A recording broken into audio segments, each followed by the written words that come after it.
काय गुन्हा होता सरकार मायबाप 36 तास डोळ्याची पापणी न लावता तिने एका पेशंटचा जीव वाचवला. ऑपरेशन थिएटरच्या बाहेर आल्यानंतर निम्म्या रात्रीचं जाऊ कुठं म्हणून स्वतःच्या दवाखान्यात सुरक्षित म्हणून थांबेल हा विचार करून तिने तिथे डुकला खाल्ला.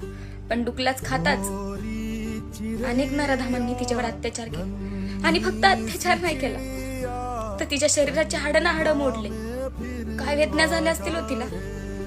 आणि आता तुम्ही जरी त्या दुश्मनांना पकडलं तर त्यांचे तोंड झाकून ठेवता. वा तुमचा कायदा.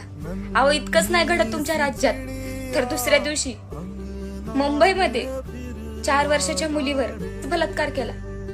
अहो ना तुमच्या राज्यात कोणती आई ना बहीण ना मुलगी सुरक्षित, ना ती घरात ना दवाखान्यात ना शाळेत सुरक्षित.